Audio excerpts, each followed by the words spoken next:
Hello everyone, my name is Priyanshi Jain. Today our topic is ELISA. ELISA की full form होती है enzyme linked immunosorbent एसे। ELISA immunology का एक बहुत important topic है क्योंकि ELISA की हेल्प से हम पेशेंट के सैंपल के अंदर ये देख सकते हैं कि पेशेंट के सैंपल में एंटीजन या फिर एंटीबॉडी प्रेजेंट है या नहीं है। ELISA की फुल फॉर्म है एंजाइम लिंक्ड इम्यूनोसॉर्बेंट एसे। इस टेस्ट का नाम ELISA क्यों पड़ा, इस क्वेश्चन के आंसर को जानने के लिए आपको इस वीडियो को एंड तक देखना होगा।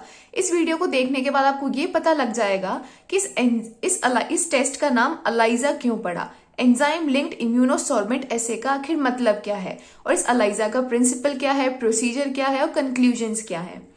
तो देखिए हम ELISA स्टार्ट करते हैं। हम यहाँ पे एक एग्जाम्पल की हेल्प से ELISA को समझेंगे। फॉर एग्जाम्पल यहाँ पे एक ह्यूमन बॉडी है। इस ह्यूमन बॉडी को इस माइक्रो ऑर्गेनिज्म का क्या हुआ, इन्फेक्शन हुआ। हमें पता है कि माइक्रो ऑर्गेनिज्म कैसे इन्फेक्शन करते हैं। माइक्रो ऑर्गेनिज्म जैसे बैक्टीरिया हुआ, फंजाई हुई पैरासाइट्स हुई, ये सब क्या होते हैं, माइक्रो ऑर्गेनिज्म होते हैं। हर माइक्रो ऑर्गेनिज्म के पास क्या होते हैं, एंटीजेंस होते हैं, जिनकी वजह से ये हमारी बॉडी के अंदर क्या कर सकते हैं, इन्फेक्शन कर सकते हैं। तो यहाँ पे फॉर एग्जाम्पल मैंने एक माइक्रो ऑर्गेनिज्म बनाया है। इस माइक्रो ऑर्गेनिज्म के पास जो एंटीजन है वो कौन सा एंटीजन है, एच एंटीजन है। एच नाम का एंटीजन है, ये एग्जाम्पल के लिए एच एंटीजन है इस माइक्रो ऑर्गेनिज्म के पास। जैसे ही माइक्रो ऑर्गेनिज्म इस ह्यूमन बॉडी के अंदर एंटर करेगा तो ये क्या करेगा, माइक्रो ऑर्गेनिज्म देखो यहाँ पे क्या हुआ, एंटर हो गया। एंटर होने के बाद ये माइक्रो ऑर्गेनिज्म यहाँ पे एंटीजन को रिलीज कर देगा इसकी बॉडी के अंदर। कौन सा एंटीजन, एच एंटीजन। जैसे इसकी बॉडी में ये एंटीजन रिलीज होगा, इस एंटीजन की वजह से इस ह्यूमन बॉडी को, इस पर्सन को क्या होने लगेगी, एक डिजीज होने लगेगी। ठीक है, तो इस पर्सन को इस एंटीजन की वजह से क्या हुई, डिजीज हुई। डिजीज होने से इसको क्या आया, पेशेंट्स को सिम्टम्स आए। जैसे इसे सिम्टम्स आने लगे तो ये क्या हुआ, डॉक्टर के पास गए। डॉक्टर ने इनको क्या बोला कि आपको एक टेस्ट कराना होगा। ठीक है, हमें ये पता करना होगा कि आपकी बॉडी के अंदर कौन सा एंटीजन है। जैसे ही डॉक्टर को एंटीजन का पता लगेगा तभी वो क्या पता कर पाएंगे कि किस माइक्रो ऑर्गेनिज्म का ये एंटीजन है। तो यहाँ पे डॉक्टर क्या कराएंगे, इनका टेस्ट कराएंगे। कौन सा टेस्ट, ELISA टेस्ट। ठीक है, टेस्ट कराने के लिए हमें क्या चाहिए होगा, पेशेंट का सैंपल चाहिए होगा। तो हम क्या करेंगे, टेक्नीशियन क्या करेंगे कि इसका पेशेंट का सैंपल ले लेंगे। अब इसके अंदर माइक्रो ऑर्गेनिज्म था तो इसके सैंपल में भी क्या होगा, एच एंटीजन प्रेजेंट होगा। अब नेक्स्ट हम देखेंगे कि सैंपल के साथ हम ELISA कैसे परफॉर्म करेंगे। अगर हमें पेशेंट के सैंपल के अंदर एंटीजन को डिटेक्ट करना है तो हम कौन से टाइप का ELISA परफॉर्म करते हैं, डायरेक्ट ELISA परफॉर्म करते हैं। तो अब हम देखेंगे कि इस डायरेक्ट ELISA के स्टेप्स क्या होते हैं। तो देखिए फर्स्ट स्टेप में क्या होता है, take a empty microtiter plate not pre coated with antigen और एंटीबॉडी। सबसे पहले क्या किया जाता है, ELISA परफॉर्म करने के लिए एक माइक्रोटाइटर प्लेट ली जाती है। ये क्या होता है, माइक्रोटाइटर प्लेट एक टाइप की प्लेट होती है। जैसे फॉर एग्जांपल हम स्लाइड्स यूज में लेते हैं काफी सारे पीबीएफ बनाने के लिए। ठीक है, तो ELISA को परफॉर्म करने के लिए एक माइक्रोटाइटर प्लेट यूज में ली जाती है। इस माइक्रोटाइटर प्लेट में 96 वेल्स होते हैं। मतलब एक माइक्रोटाइटर प्लेट के अंदर क्या होता है, 96 वेल्स होते हैं। तो यहाँ पे मैं आपको एक ही वेल को थोड़ा बड़ा करके दिखा रही हूँ कि इस एक पर्टिकुलर वेल में क्या हो रहा है। ठीक है, तो सबसे पहला स्टेप क्या होता है, सबसे पहले हम एम्प्टी मतलब एकदम खाली माइक्रोटाइटर प्लेट को लेते हैं। सेकेंड स्टेप में क्या होगा, add patient sample containing antigen. फिर हम क्या करेंगे, इसके अंदर पेशेंट के सैंपल को डालेंगे। ठीक है, पहले हमने खाली एक माइक्रोटाइटर प्लेट ले ली। इस माइक्रोटाइटर प्लेट में अब हम क्या करेंगे, एंटीजन को ऐड करेंगे या फिर हम पेशेंट के सैंपल को ऐड करेंगे। जैसे ही हम पेशेंट के सैंपल को यहाँ ऐड करेंगे, इस पेशेंट के सैंपल में क्या प्रेजेंट है, ये एच एंटीजन प्रेजेंट है, जिसे हमें डिटेक्ट करना है कि यहाँ पर है या नहीं है। तो क्या होगा, जैसे हम सैंपल को ऐड करेंगे, ये जो एंटीजन है ना, एच एंटीजन, ये यहाँ पे इस माइक्रोटाइटर प्लेट की सरफेस पे जाके क्या हो जाएगा, ऐड हो जाएगा, जुड़ जाएगा। ठीक है, अटैच हो जाएगा। यहाँ पे क्यों हो जाएगा, देखिए जो ये माइक्रोटाइटर प्लेट होती है ना, ये पॉलीस्टाइरीन की बनी होती है। पॉलीस्टाइरीन क्या होता है, एक इम्यूनोसॉर्बेंट मटेरियल होता है। अब इम्यूनोसॉर्बेंट मटेरियल का क्या मतलब होता है, इम्यूनोसॉर्बेंट का मतलब होता है यहाँ पे जो ये इम्यूनो है ना, इसका मतलब होता है एंटीजन या फिर एंटीबॉडी, और सॉर्बेंट का मतलब होता है एब्जॉर्ब कर लेना। तो होता क्या है, ये जो माइक्रोटाइटर प्लेट है ये पॉलीस्टाइरीन की बनी है। ठीक है, ये पॉलीस्टाइरीन क्या करता है, इस एंटीजन को या किसी एंटीबॉडी को यहाँ पे एब्जॉर्ब करके रख सकता है, अपने साथ अटैच करके रख सकता है। इसके पास प्रॉपर्टी होती है क्योंकि एक इम्यूनोसॉर्बेंट मटेरियल है। जिसकी हेल्प से ये एंटीजन या फिर एंटीबॉडी को यहाँ पे अटैच कर लेता है। तो यहाँ पे पेशेंट के सैंपल में एंटीजन प्रेजेंट था, तो ये एंटीजन यहाँ पे क्या हो जाएगा, ऐड हो जाएगा। साथ ही साथ इसके अंदर और बाकी भी एंटीजेंस होंगे जो यहाँ पे क्या होंगे, यहाँ पे फ्री फॉर्म में रहेंगे। ठीक है, अब नेक्स्ट क्या करेंगे हम, do washing to remove unbound antigens. अब हम क्या करेंगे, इसकी वॉशिंग करेंगे। हमें किससे मतलब है, सिर्फ इस एच एंटीजन से मतलब है, इन बाकी सब चीजों से मतलब नहीं है। तो हम क्या करेंगे, इस माइक्रोटाइटर प्लेट की वॉशिंग करेंगे।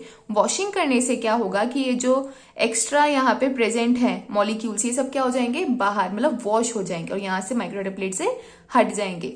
तो हमने वॉशिंग करी किसके लिए, जो अनबाउंड है। अनबाउंड का मतलब क्या है, जो यहाँ पे बाउंड नहीं हुए उनको रिमूव करने के लिए।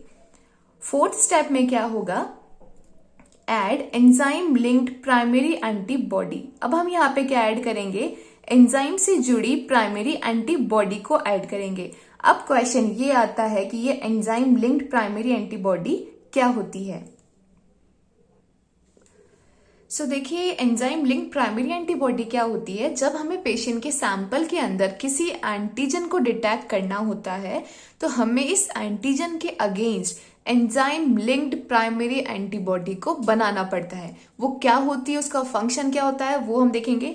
तो देखिए क्या होता है, सबसे पहले ये बात आती है कि एंजाइम लिंक्ड प्राइमरी एंटीबॉडी बनती कैसे है। तो हम कैसे बनाते हैं इसे, हमें इस एंटीजन के अगेंस्ट ये एंटीबॉडी बनानी है। तो हम क्या करेंगे, इस एंटीजन को एक माउस के अंदर क्या कर देंगे, इंसर्ट कर देंगे। ठीक है, जैसे ही ये एंटीजन इस माउस के अंदर एंटर होगा, इस माउस के पास भी क्या है, इसका खुद का इम्यून सिस्टम है। ये इम्यून सिस्टम एक्टिवेट हो जाएगा।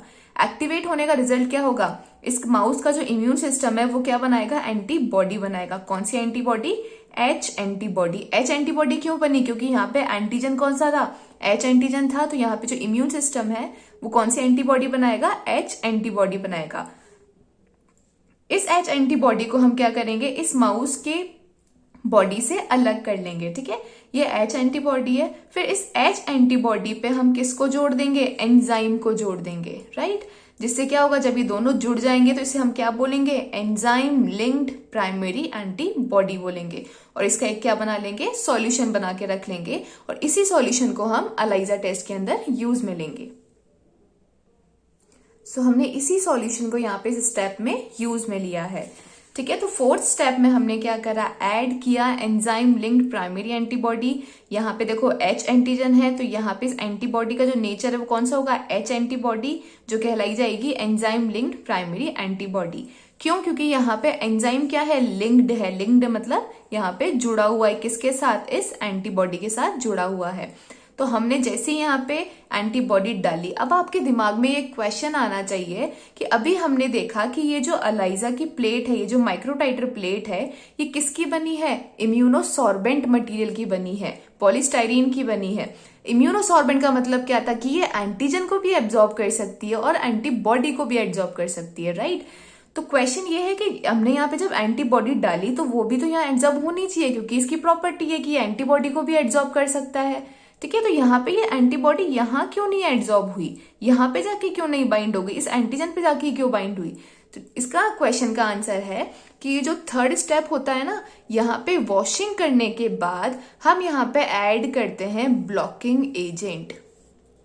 राइट, तो इस ब्लॉकिंग एजेंट का देखिए काम क्या होता है, इस ब्लॉकिंग एजेंट को ऐड करने से क्या होता है, इसका देखिए नाम क्या है, ब्लॉक करना। ये क्या ब्लॉक कर देता है, जैसे ही यहाँ पे ये एंटीजन बाइंड हो जाता है ना, तो हम यहाँ पे एक ब्लॉकिंग एजेंट को डाल देते हैं। ये ब्लॉकिंग एजेंट क्या करेगा, जहां पे एंटीजन बाइंड नहीं है उस एरिया को ब्लॉक कर देगा।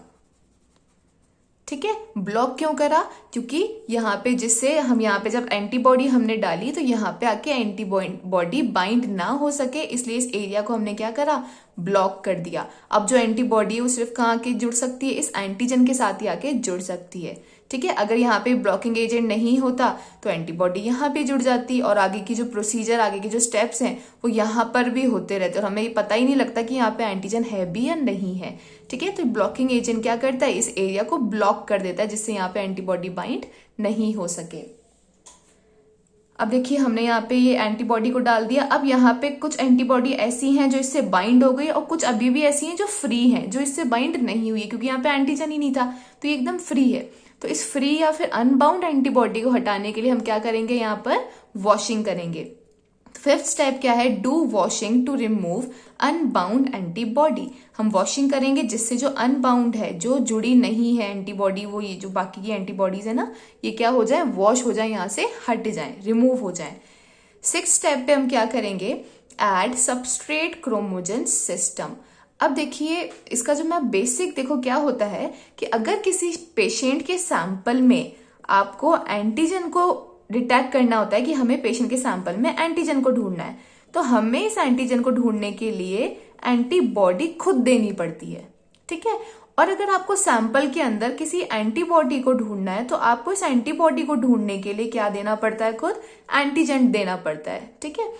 क्योंकि जैसी एंटीजन एंटीबॉडी कॉम्प्लेक्स बनता है, हम केवल एंटीजन को डिटेक्ट नहीं कर सकते, केवल एंटीबॉडी को डिटेक्ट नहीं कर सकते, लेकिन हम एंटीजन एंटीबॉडी कॉम्प्लेक्स को जरूर डिटेक्ट कर सकते हैं। तो हमें एंटीजन को ढूंढना है तो हमें एंटीबॉडी देनी पड़ेगी, एंटीबॉडी को पेशेंट सैंपल में ढूंढना है तो हमें एंटीजन देना पड़ेगा, ठीक है। अब देखिए यहाँ पर एंटीजन एंटीबॉडी कॉम्प्लेक्स तो बन गया, तो आगे प्रोसीजर करने की क्या नीड है, तो इसकी जरूरत क्या होती है कि हमारी जो ह्यूमन आईज होती है ना, वो एंटीजन एंटीबॉडी कॉम्प्लेक्स को अपनी आंखों से देख नहीं सकती, माइक्रोस्कोप के अंदर देख सकती है, लेकिन हमारी आंखें खुद नहीं देख सकती, ठीक है।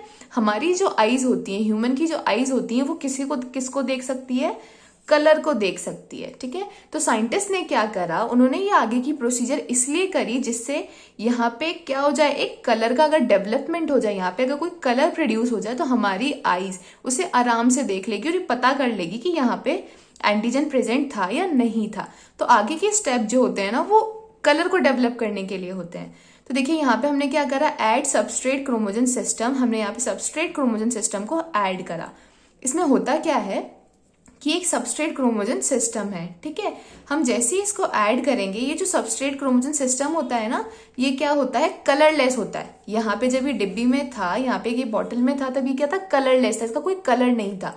जैसे हम इसे यहाँ डाल देते हैं इसके अंदर, होगा क्या, ये जो सबस्ट्रेट है, ठीक है, ये जब इस एंजाइम से बाइंड होगा या इससे जब ये रिएक्ट करेगा तो ये कलरलेस, जब इसके पास कोई कलर नहीं था, ये कलरलेस किस में कन्वर्ट हो जाएगा, एक कलर्ड क्रोमोजन के अंदर कलर कन्वर्ट हो जाएगा। यहाँ पे क्या होगा, कलर प्रोड्यूस हो जाएगा इस एंजाइम की वजह से, ठीक है। तो 7th स्टेप में क्या हुआ, डेवलपमेंट ऑफ कलर, ठीक है। यहाँ पे क्या हुआ, ये एंजाइम प्रेजेंट था, इस सबस्ट्रेट के साथ रिएक्ट करा और यहाँ पे कलर प्रोड्यूस हो गया। Colour is detected by spectrophotometry in analyser reader. इस कलर को हम डिटेक्ट करेंगे किसके अंदर, स्पेक्ट्रोफोटोमेट्री के अंदर। और कौन सा इंस्ट्रूमेंट होगा वहां पर, एनालाइजर रीडर इंस्ट्रूमेंट होगा। सो देखिए अब आपको इस क्वेश्चन का आंसर मिलेगा कि इसका नाम एनालाइजर क्यों है। So enzyme linked immunosorbent essay is so named because, इसका नाम एनालाइजर क्यों पड़ा, क्योंकि इसमें देखिए क्या यूज में लिया जा रहा है, इम्यूनोसॉर्बेंट वर्ड आ रहा है यूज में। इसका मतलब क्या है, here and absorbing material is used, example polystyrene, polyvinyl that absorb the antigen और antibody present in patient sample. आपको समझ आ गया होगा कि यहाँ पे एक इम्यूनोसॉर्बेंट मटेरियल को यूज में लिया जा रहा है जो एंटीजन और एंटीबॉडी को एब्जॉर्ब करने का काम कर रहा है।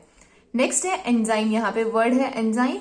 तो यहाँ पे एंजाइम लिंक्ड का मतलब क्या है, enzyme is use to label और link with detector antibody.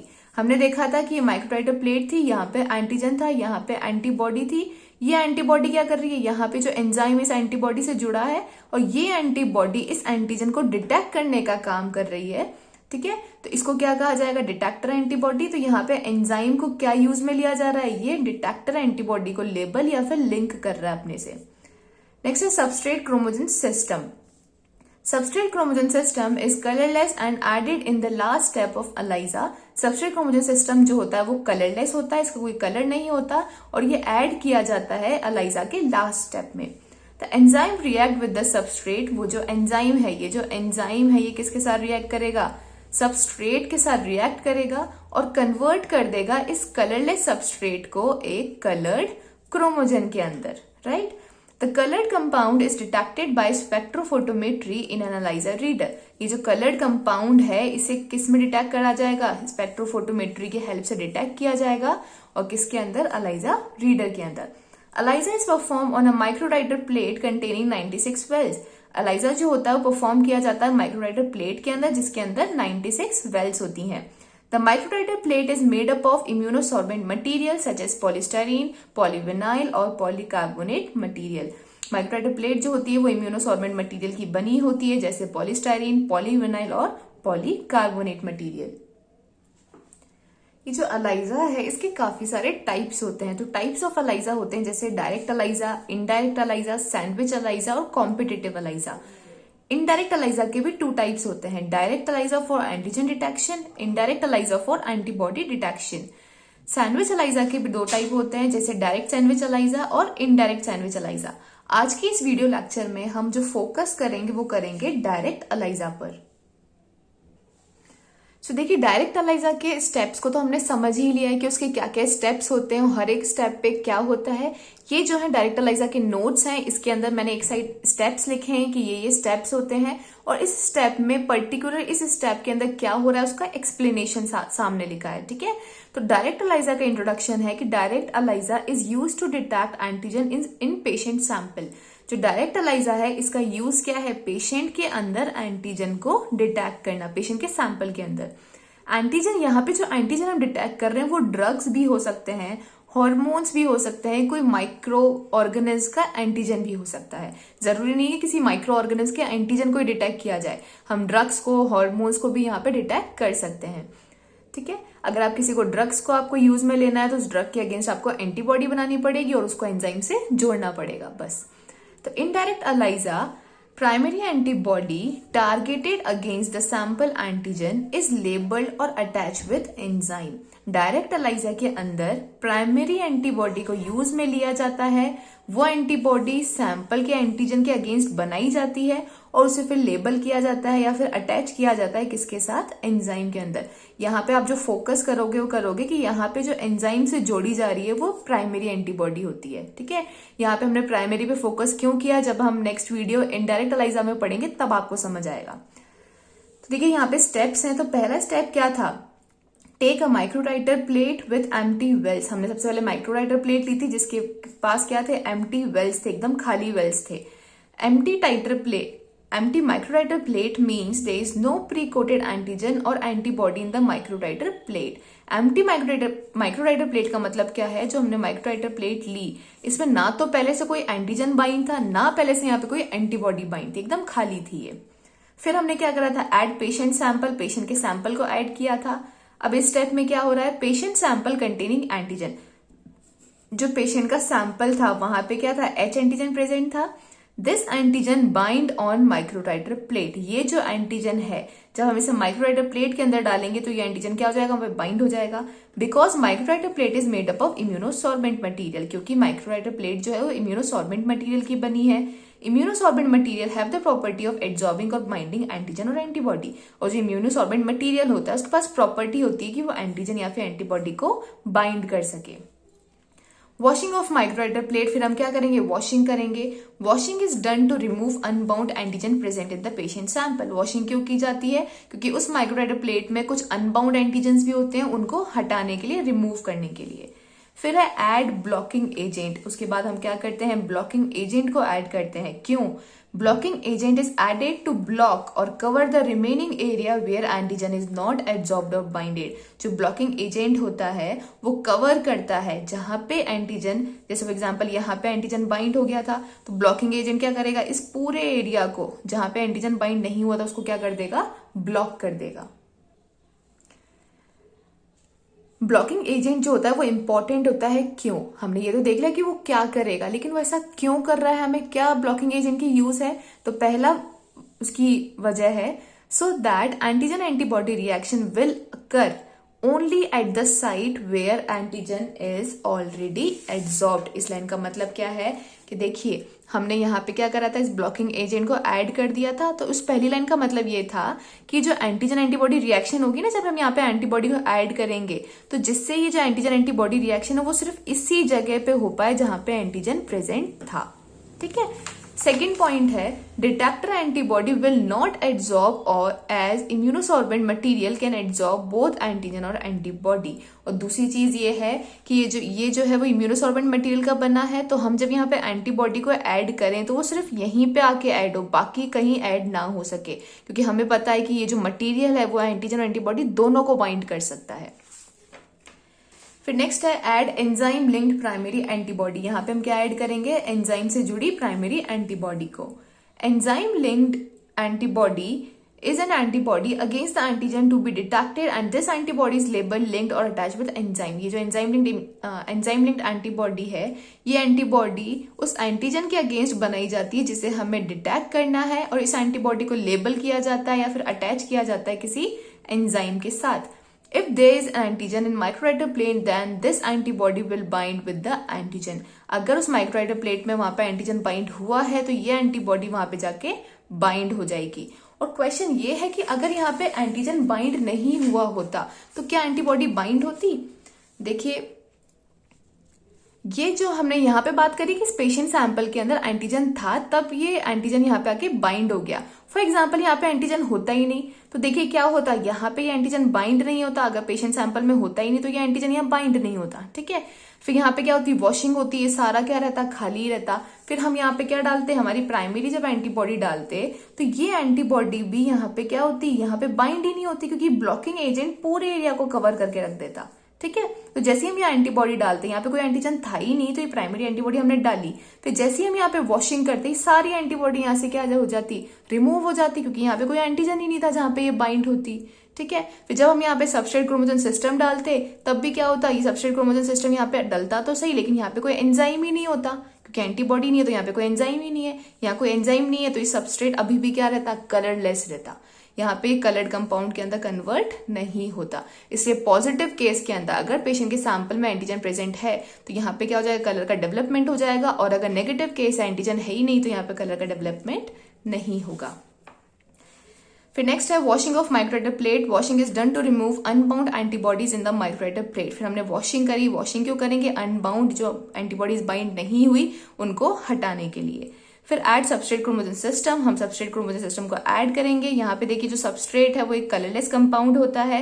Add करने के बाद ये जो कलरलेस सबस्ट्रेट है ये कन्वर्ट हो जाएगा एक कलर्ड क्रोमोजोम के अंदर, जब ये एंजाइम के साथ क्या होगा, रिएक्ट होगा। ठीक है, अब यहाँ पे क्या हो गया, कलर का प्रोडक्शन हो गया। Detected by spectrophotometry in analyser reader. अब इस कलर कंपाउंड को हम डिटेक्ट कर लेंगे स्पेक्ट्रोफोटोमेट्री के अंदर एनालाइजर रीडर की हेल्प से। So developed color is detected and measured by spectrophotometry in analyzer reader. Intensity of color is directly proportional to the concentration of antigen present in the patient sample. ये एक important line है। इस line का मतलब क्या है कि जितना ज्यादा वहां पे कलर का प्रोडक्शन होगा उतने ज्यादा एंटीजन उस पेशेंट के सैंपल के अंदर प्रेजेंट थे। इसको देखिए ऐसे समझिए, यहाँ पे हमने ये मान रहे हैं हम कि यहाँ पे एक एंटीजन प्रेजेंट था। ठीक है, एक एंटीजन प्रेजेंट था तो एक एंटीबॉडी आके बाइंड होगी और एक ही कलर यहाँ पे क्या होगा, प्रोडक्शन होगा, एक ही कलर का प्रोडक्शन होगा। अब यहाँ पे देखिए कि यहाँ पे हमने माने 3 एंटीजन प्रेजेंट थे, तो 3 एंटीजन यहाँ पे आके बाइंड होंगे, 3 एंटीबॉडी आके बाइंड होगी। ठीक है, एंजाइम से जुड़ी हुई। और जब यहाँ सबस्ट्रेट हम डालेंगे तो यहाँ पे क्या होगा, 3 गुना ज्यादा कलर का प्रोडक्शन होगा। तो जितने ज्यादा एंटीजेंस प्रेजेंट होंगे इस पेशेंट सैंपल के अंदर उतना ज्यादा कलर या उसकी इंटेंसिटी उतनी ज्यादा होगी। ठीक है, so this is all about direct ELISA. Thank you so much for watching.